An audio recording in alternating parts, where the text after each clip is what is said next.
मैत्रिणींनो, कशा आहात? माझ्या सर्व रेसिपी पाहताय ना?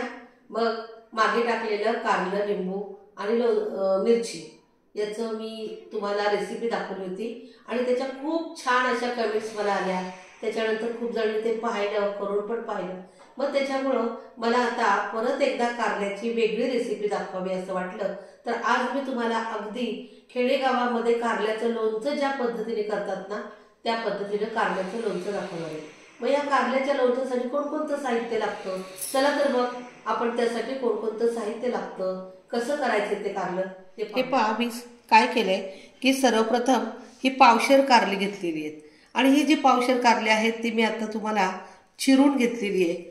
तर याच्यामध्ये जर कडक बी असेल तर आपण काय करायचं, ते बी काढून टाकायचं, परंतु जर कोवळं बी असेल तर ते काढायचं नाही, ते सुद्धा खूप चवदार लागतं। आणि याच्यावर जर जाडजाड छिलके असतील तर ते जाडजाड छिलके फक्त थोडे थोडे आपल्या सोलण्यानं काढून घ्यायचे, नाहीतर तसंच ठेवलं तरी चालणार आहे। तर ही सगळी कारली मी अशी 4 फोडी करून या पातेल्यामध्ये घेतलेली आहे, स्वच्छ धुतलेली आहेत आणि याच्यामध्ये थोडंसं 1 चमचाभर मीठ टाकलेलं आहे, जेणेकरून कारल्याचा पूर्ण कडूपणा जातो, म्हणून ही कारली मी अशी ठेवलेली आहे। त्यानंतर आता कारल्याचं लोणचं जर आपल्याला करायचं म्हटलं तर हे साहित्य लागणार आहे। मी हा 1 वाटी खोबऱ्याचा किस घेतलाय। तुम्हाला जर जास्त ग्रेव्ही पाहिजे असेल तर तुम्ही खोबरं जास्त घेऊ शकता। त्याच्यानंतर 2 चमचे छोटा 2 चमचे धणे पावडर घेतला आहे। त्यानंतर 1 मोठा चमचा तीळ घेतलेला आहे। तुम्हाला तीळ जर नसेल घरी उपलब्ध तर तुम्ही शेंगदाण्याचा कूट सुद्धा घेऊ शकता। त्याच्यानंतर या वाटीमध्ये मी चिंच गुळाचा कोळ केला आणि तो घेतलेला आहे। त्यानंतर हे 1 लिंबू चिरून घेतलेलं आहे, कोथिंबीर हिरवीगार अशी कोथिंबीर घेतलेली आहे, हळद घेतली आहे, त्याच्यानंतर हे जिरं घेतलेलं आहे। त्यानंतर ह्या 2 ज्या मिरच्या आहेत त्या मिरच्या मी वाटणात घालणार आहे, हिरव्या मिरच्या। त्यानंतर तमालपत्र घेतलेलं आहे, 5 लवंगा, 5 मिरी आणि छोटा तुकडा 2 तुकडे दालचिनी घेतलेली आहे। त्यानंतर मी याच्यामध्ये जे आलं लसूण पेस्ट मी पहिलीच केलेली आहे, त्याच्यामुळे आलं लसूण पेस्ट पण घेतलेली आहे आणि चवीप्रमाणे आपण मीठ वापरायचं आहे।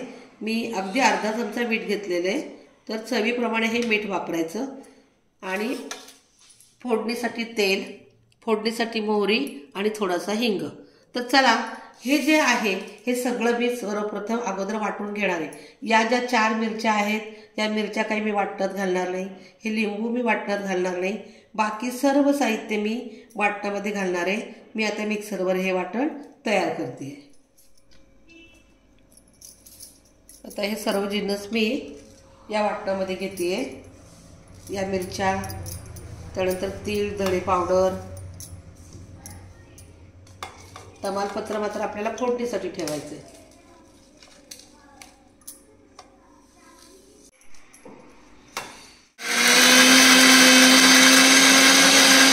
पद्धतीने आपलं अगदी हिरवगार असं वाटण तयार झालेलं आहे।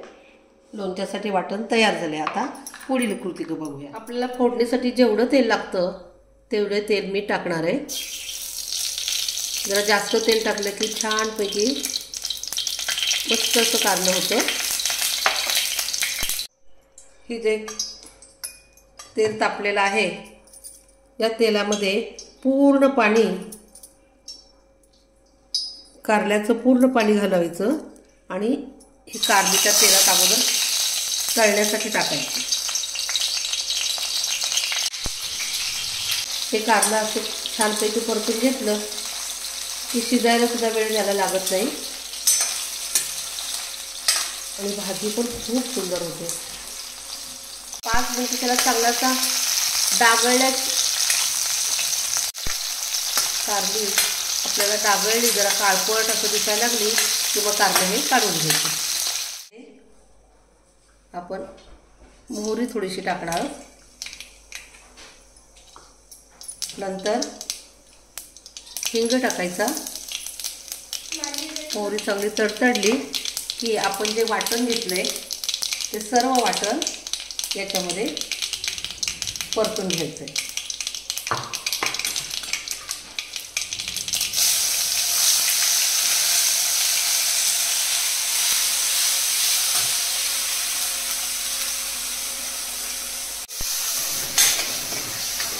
थोडंसं अगदी उकळलेलं गरम पाणी केलेलं आहे हे भांडं धुवून घेण्यासाठी.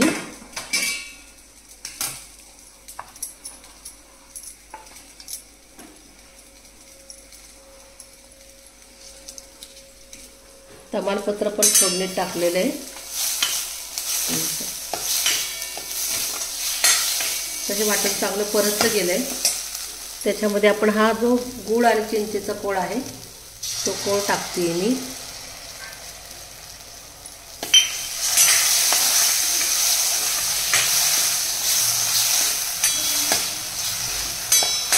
त्यानंतर ह्या लिंबाच्या फोडी टाकते आणि या ज्या आपण मिरच्या घेतल्या होत्या चिरून, मिरचीतला अगदी हे पहा पूर्ण बी काढून घेतलेलं आहे मिरचीचं. आणि मग या मिरच्या आपण याच्यात टाकतो.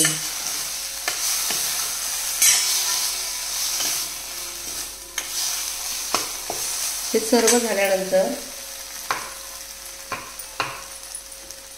थोडंसं याच्यात पाणी पहिल्यांदा टाकायचं आणि हा जो मसाला आहे तो एक दिवस जरा शिजवून घ्यायचा चांगला. मी मसाला असा शिजवला आहे. आपण जे पाणी टाकलं होतं ते पाणी पण त्याच्यातून आटून जातं आणि मऊपणा येतो वाटणाला. आणि त्याच्यानंतर आपण याच्यामध्ये हे जी कारली आहेत ती कारलं टाकणार आहे.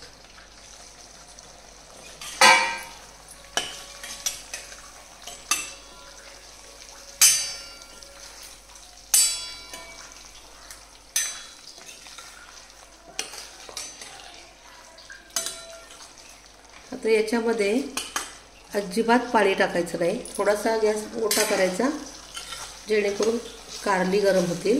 आत्ता जे उकळवलेलं पाणी आहे ते या ताटावर टाकलं आहे, कारण या ताटातले जे पाणी आहे ते वाफेद्वारे खाली जाणार आहे आणि त्याच्यातच कारलं आपल्याला शिजवायचं आहे.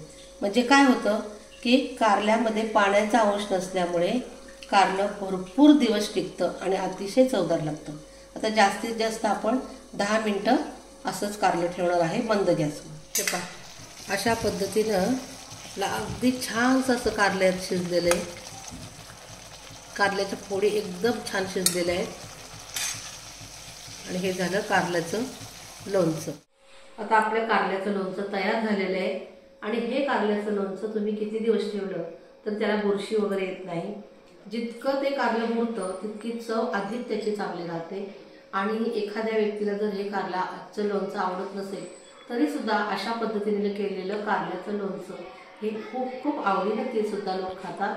त्याच्यामुळं तुम्ही माझ्या या पद्धतीनं कारल्याचं लोणचं करून पहा आणि आवडल्यानंतर माझ्या चॅनेलला शुभ्राज रेसिपी हबला नक्कीच सबस्क्राईब करा आणि अशाच पद्धतीने माझ्या एक रेसिपी येतील त्या पाहत चला.